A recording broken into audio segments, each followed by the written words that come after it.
आज गुरु वंदना लेकर आए हैं और गुरु वंदना की रचना आप तक प्रस्तुत करेंगी और संस्कार की बातों में गुरु अपने शिष्यों को किस प्रकार सिखाते हैं, यह एक कहानी के माध्यम से आप तक पहुंचाने का प्रयास करेंगे। तो आइए सुनते हैं गुरु वंदना। उज्ज्वल उज्ज्वल प्रकाशित मुख ब्रह्म ज्योतिषा, उज्ज्वल उज्ज्वल प्रकाशित मुख ब्रह्म ज्योतिषा, कठोर तप ज्ञान अर्जन महातपी महर्षि तपस्वी सा, कठोर तप ज्ञान अर्जन महातपी महर्षि तपस्वी सा, विद्यादायक भाग्य रचयिता विद्यापति सा, विद्यादायक भाग्य रचयिता विद्यापति सा, अर्जित ज्ञान दिया शिष्य को अर्पण महाचार्य सा, अर्जित ज्ञान दिया शिष्य को अर्पण महाचार्य सा, ज्ञान उजागर हुआ जग में दिया जो ज्ञान ज्ञानाचार्य सा, ज्ञान उजागर हुआ जग में दिया जो ज्ञान ज्ञानाचार्य सा। हे ब्रह्म ज्योति तपस्वी विद्यापति महाचार्य ज्ञानाचार्य, हे महातपी, अभिनंदन वंदन नमन नतमस्तक पुष्पार्पण सत सत कोटि कोटि प्रणाम हे गुरु जी।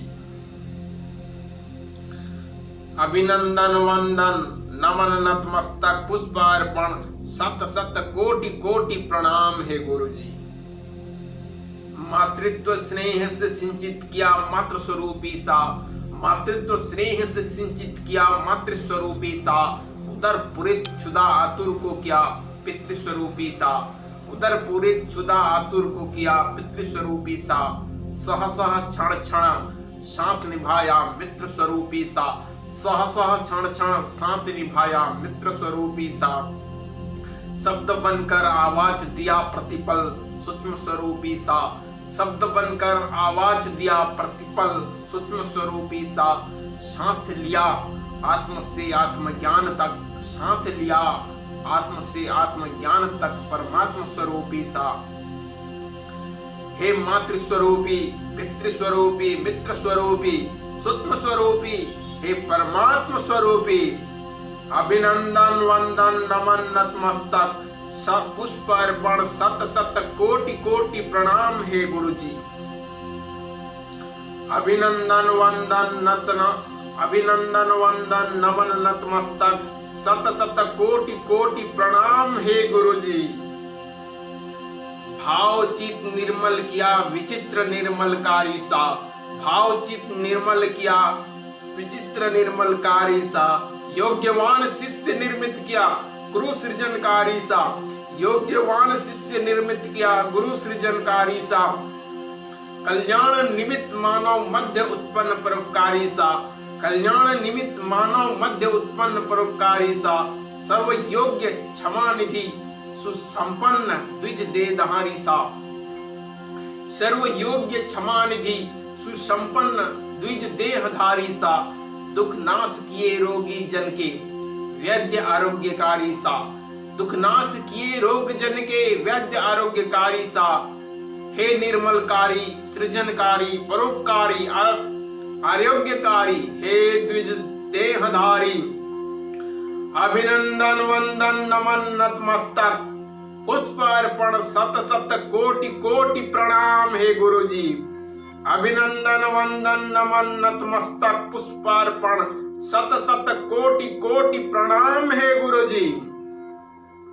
ज्ञान हुआ जो प्रथमे इस जग में अग्रज्ञानी सा, ज्ञान हुआ जो प्रथमे इस जग में अग्रज्ञानी सा, मित्रता की आवाज बन साथ निभाया मित्र योगी सा, मित्रता की आवाज बन साथ निभाया मित्र योगी सा, पथ प्रदर्शित किए जग को पथ प्रदर्शी सा, पथ प्रदर्शित किए जग को पथ प्रदर्शी सा, वचन शब्द हुए अमोघ, वचन शब्द हुए अमोघ अमोघ वाणी सा, वचन शुद्ध हुए अमोघ अमोघ वाणी सा, कर्म देहि नित्य कर्म पर रत हुए नित्य कर्मी सा, कर्म देहि निज कर्म पर रत हुए नित्य कर्मी सा, हे अग्रज्ञानी मित्र योगी पथ प्रदर्शी नित्य कर्मी, हे अमोघ वाणी अभिनंदन वंदन नमन नतमस्तक पुष्प अर्पण शत शत कोटि कोटि प्रणाम हे गुरुजी।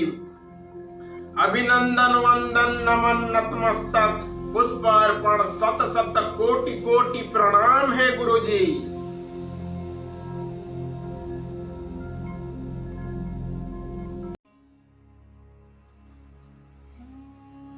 गुरु तत्व जो जननी के अंदर संचालित है, जो अपने बालक को विद्या अर्जन के लिए प्रेरित करती है, उसे संस्कारवान कल्याणकारी व्यक्तित्व निर्माण के लिए सीखने की 20 तत्व को प्रदान करती है। उस जननी के अंदर निहित गुरु को प्रणाम करता हूं। उस गुरु तत्व को जो पिता के रूप में विद्या अध्ययन और परिश्रम करने व सीखने में उत्साहित करने और पल पल अपने बालक को लक्ष्य के मार्ग दिखाते, ऐसे पिता के अंदर निहित गुरु तत्व को प्रणाम करता हूं। गुरु तत्व जो गुरु रूप में प्राणी को विद्यादान स्वावलंबी परिश्रमी बनाने, प्रत्यक्ष रूप में प्राणी को शिष्य बनाकर दीक्षित कर उनमें आत्मीय ऊर्जा को संचारित करते हैं, ऐसे प्रत्यक्ष गुरु को प्रणाम करता हूं। गुरु ही वो सुदर्शन है जो लक्ष्यहीन मार्गों पर हमारे बढ़ते हुए विचारों रूपी शाखाओं को काटकर लक्ष्य की ओर हमें प्रकाशित करते हैं और प्रेरणा देते हैं। गुरु को ही हमारे अंदर की कमी को देखने का अधिकार है, क्योंकि वे ही उस कमी को भली भांति जानते हैं और उससे निकलने का मार्ग भी उनको पता होता है, और कमी को दिखलाते ही नहीं अपितु उस पर सुधार करवाकर ही छोड़ते हैं। एक बार जो शिष्य में कमी देख ले तो उसे तब तक नहीं छोड़ते जब तक कि वे उसे सुधार न करवा ले, और वे तब तक निश्चिंत नहीं होते। निरंतर अभ्यास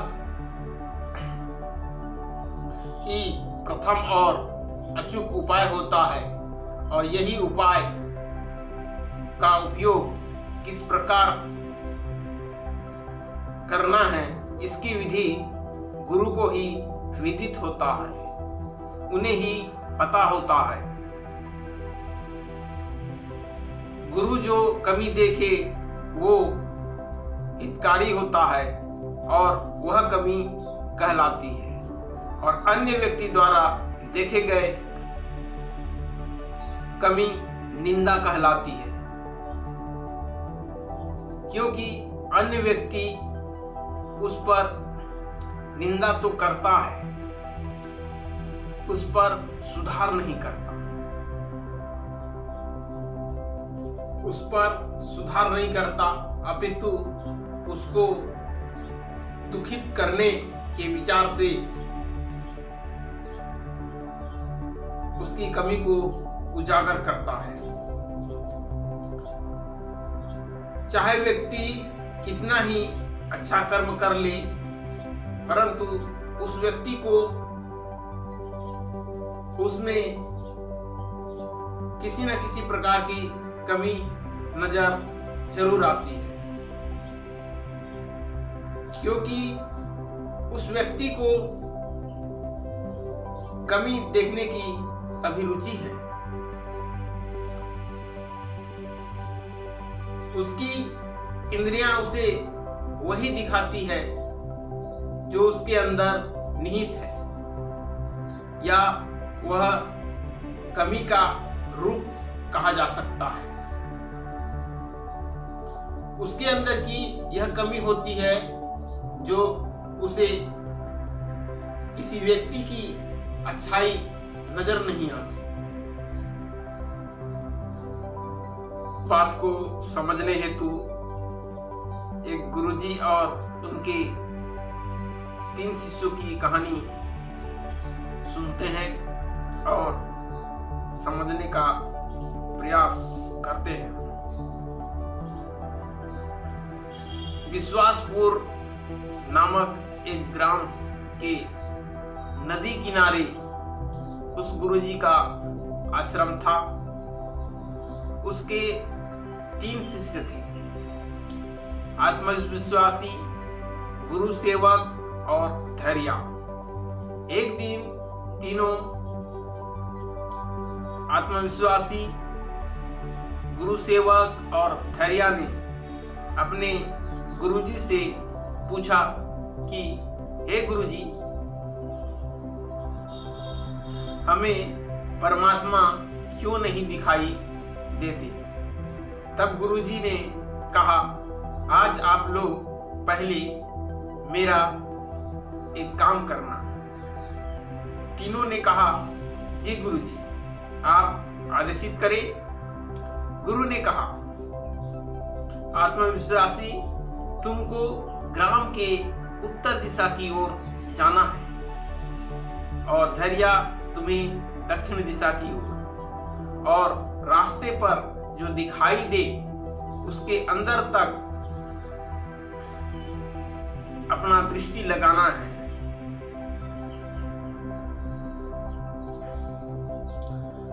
आत्मविश्वासी और धैर्य दोनों चले गए। तब गुरु सेवक ने अपने गुरुजी से पूछा कि हे गुरुजी, इन दोनों को आपने आदेशित किए पर मुझे कुछ नहीं कहा। तब गुरुजी ने गुरु सेवक को कहा कि बेटा, आज आपको अभी ही प्रस्थान करना है पूर्व की ओर, और वहां आपको एक तालाब मिलेगा। वहां से 2 मछली पकड़कर उसे उत्तर और दक्षिण दिशा में स्थित कुएं में डालकर आ जाना है। यह कार्य आज ही आपको करना होगा। इस प्रकार गुरु सेवक सुनकर अपने गुरु आज्ञा को पालन करते हुए प्रस्थान करने,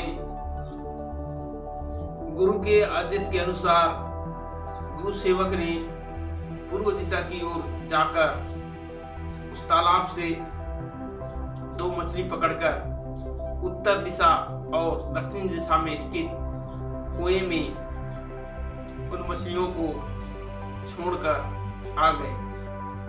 वे रास्ते में यही सोचते आ रहे थे कि गुरुजी ने यह कैसा कार्य मुझे करने को दिए हैं। मुझे बहुत ही अचंभा प्रतीत हो रहा है। और गुरु सेवक आश्रम पहुंच जाता है और दूसरे ही दिन आत्मविश्वासी उत्तर दिशा की ओर प्रस्थान करता है और धैर्य दक्षिण दिशा की ओर। जब आत्मविश्वासी उत्तर दिशा की ओर बढ़ता चला जाता है, उसे कुछ नजर नहीं आता। वह यही सोचता है कि गुरुजी ने मुझे यह कैसा आदेशित किया कि किस पर मैं दृष्टि लगाऊं। अंदर तक मुझे दृष्टि लगाने की बात कह गए हैं। यही सोचते सोचते आत्मविश्वासी आगे बढ़ता चला जा रहा था। आगे बढ़ते बढ़ते उसे एक कुआं दिखाई दिया, तो उसने उस कुएं की ओर आगे बढ़ना प्रारंभ किया और कुएं के पास जाकर उस पर दृष्टि लगाने लगा। ध्यानपूर्वक देखने के पश्चात वह आश्रम की ओर लौट चला। इधर धैर्य भी धीरे धीरे यही सोचते सोचते आगे बढ़ रहा था कि मुझे कुछ दिखाई नहीं दे रहा है और गुरुजी ये कैसा काम मुझे दे दिए हैं। धैर्य भी आगे बढ़ते बढ़ते एक कुएं के पास पहुंचा और उस कुएं में अपनी दृष्टि लगाई। दृष्टि लगाने के पश्चात वह भी आश्रम की ओर लौट चला। दूसरे दिन गुरुजी ने तीनों शिष्यों को अपने पास बुलाए और कहा, आत्मविश्वासी तुम बताओ तुमने क्या क्या देखा। तब आत्मविश्वासी कहने लगा, गुरुजी मैंने एक कुआं देखा जिसमें स्वर्ण रंगी मछली दिखाई दे रही थी। तो गुरुजी ने धैर्य से पूछा, धैर्य तुम्हें क्या दिखाई दिया? धैर्य ने कहा, गुरुजी मुझे भी एक कुआं दिखाई दिया जिसमें मैंने ध्यान पूर्वक दृष्टि लगाई, परंतु मुझे मटमैले जल के अतिरिक्त कुछ दिखाई नहीं दिया। तब गुरुजी ने गुरु सेवक से पूछा, गुरु सेवक तुमने क्या किया? तब गुरु सेवक ने कहा कि मैं पूर्व दिशा से 2 मछली पकड़कर लाया और उत्तर दिशा में स्थित कुएं में एक मछली को छोड़ा और दक्षिण दिशा में स्थित कुएं में दूसरी मछली को छोड़ा। मुझे उत्तर दिशा में स्थित कुएं में निर्मल जल दिखाई पड़ा जिसमें मछली स्पष्ट दिखाई दे रही थी, और दक्षिण दिशा में स्थित कुएं में मटमैला जल होने के कारण मछली दिखाई नहीं दिया। बस मैंने इतना ही कार्य किया गुरुजी। गुरुजी कहते हैं, निर्मल जल के कारण मछली दिखाई दिया और मटमैले जल के कारण मछली दिखाई नहीं दिया। उसी प्रकार आप लोगों का मन मटमैला है, अनेक कुविचारों से ग्रसित है, जिसके कारण आप लोग परमात्मा को उस मछली की भांति देख नहीं सकते, उसे अनुभव नहीं कर सकते, क्योंकि आपके पास निर्मल मन नहीं है जो उस परमात्मा को दिखा सके। उस दूषित जल के समान आप लोगों का मन हो चुका है, जो परमात्मा को 1000 कोशिश करने के बावजूद देखने में बाधा उत्पन्न करती है। तो इस प्रकार हम परमात्मा को देख सकते हैं, अनुभव कर सकते हैं, जब हमारा मन निर्मल हो जाए। तो गुरु जी की कहानी से यही सीखने को मिलता है कि हमारा मन जितना निर्मल होगा, जितना पवित्र होगा, उतना ही स्पष्ट अनुभव और प्रत्यक्षीकरण कराएगा।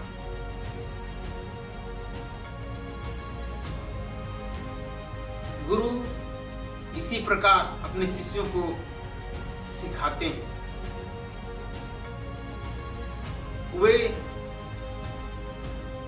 तुरंत ही किसी प्रश्नों का उत्तर नहीं देते, अपितु उसे अनुभव करने के लिए उस शिष्यों को एक अनुभव के मार्ग में जाने के लिए आदेशित करते हैं और उस अनुभव को वह शिष्य स्वयं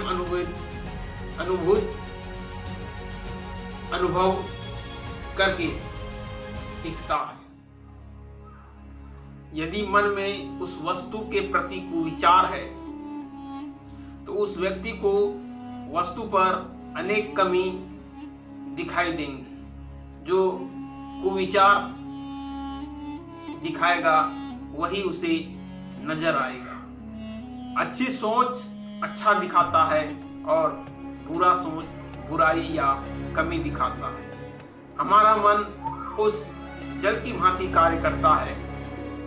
एक निर्मल जल और दूसरा दूषित मटमैला जल, जो भीतर की प्राणी मछली को उसी प्रकार दिखाएगा जैसे जल का प्रकार है। जल यदि निर्मल और स्वच्छ है तो उसके अंदर निहित मछली को दिखा पाएगा, और यदि दूषित जल है तो उसके अंदर निहित मछली को भी दिखा न पाएगा। गुरु को भी हम पहचान नहीं पाते, क्योंकि हमारे मन में दूषित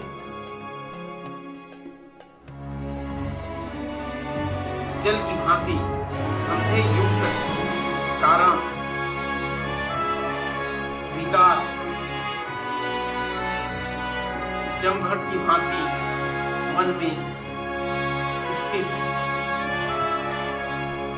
जिसके कारण हम अपने गुरु को पहचान नहीं पाते। खुशियों की सीख में बस इतना ही। जय हिंद, जय भारत, जय छत्तीसगढ़।